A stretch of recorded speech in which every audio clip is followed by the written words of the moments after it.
7 अक्टूबर 2023 को हमास के हमले से शुरू हुई जंग को इजरायल ने अपने लगातार हमलों से और खूंखार बना दिया। एक के बाद एक हमले कर इजरायली बलों ने गाजा और आसपास के इलाकों में भयंकर तबाही मचाई। इसी के साथ ही जंग में इजरायल के खिलाफ कई प्रॉक्सी गुटों ने जंग छेड़ दी, जिसके फिलिस्तीन के प्रतिरोधी गुट के हमले, लाल सागर से हूतियों का हमला और उत्तरी इजरायल के इलाकों पर हिजबुल्लाह के लगातार अटैक ने पूरे मिडिल ईस्ट को जंगी मैदान में तब्दील कर दिया। जंग के शुरुआती दौर में इजरायली फौज जितनी तेजी से आगे बढ़ रही थी, अब उसे उतनी ही मुश्किलों का सामना करना पड़ रहा है।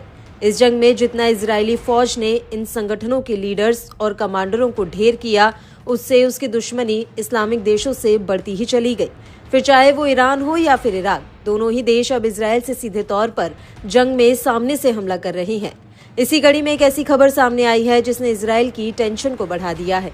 दरअसल इराक में इस्लामिक प्रतिरोध ने ड्रोन का उपयोग करके कब्जे वाले सीरियाई गोलान में एक महत्वपूर्ण इजरायली साइट को निशाना बनाते हुए एक अभियान चलाया।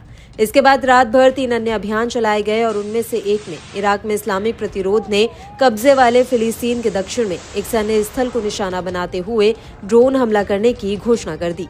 2 अन्य अलग अलग अभियानों में इराक में इस्लामिक प्रतिरोध ने यह भी बताया कि उसने कब्जे वाले क्षेत्रों के उत्तर में महत्वपूर्ण लक्ष्यों के खिलाफ ड्रोन हमले किए हैं। बाद में दिन में प्रतिरोध समूह ने अपने 5वें अभियान की घोषणा की, जिसमें कहा गया कि उसके लड़ाकों ने कब्जे वाले गोलान में एक महत्वपूर्ण लक्ष्य को निशाना बनाया। प्रतिरोध के बयानों के मुताबिक अभियान कब्जे के खिलाफ उनके चल रहे प्रतिरोध और फिलिस्तीन और लेबनान के लोगों के साथ एकजुटता के साथ साथ बच्चों, महिलाओं, बुजुर्गों सहित नागरिकों के खिलाफ कब्जे वाले बलों द्वारा किए गए नरसंहारों के जवाब में है। साथ ही प्रतिरोध ने पुष्टि की कि फिलिस्तीन और लेबनान पर चल रहे युद्ध के बीच वह दुश्मन के गढ़ों के खिलाफ अभियान बढ़ाना जारी रखेगा। इराक में इस्लामिक प्रतिरोध ने इजरायल के खिलाफ अभियान की घोषणा की और अपने धार्मिक कर्तव्यों को पूरा करने और गाजा और लेबनान में नागरिकों के चल रहे रक्तपात के जवाब में इराक में इस्लामिक प्रतिरोध सरिया अवलिया अल-दम के लड़ाकों ने 30 अक्टूबर 2024 को एक विशेष ड्रोन अभियान चलाया।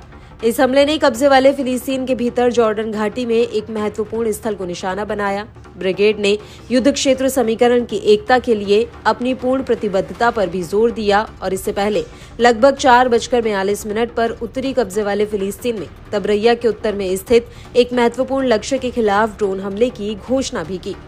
उधर इराक में इस्लामिक प्रतिरोध ने सुबह 4:08 पर उत्तरी कब्जे वाले फिलिस्तीन को निशाना बनाकर किए गए एक अभियान की जिम्मेदारी भी ली है। अपने बयान में इराक में इस्लामिक प्रतिरोध ने इजरायल के कब्जे का विरोध करने में अपने रुख की पुष्टि की और फिलिस्तीन और लेबनान के साथ एकजुटता को दर्शाया।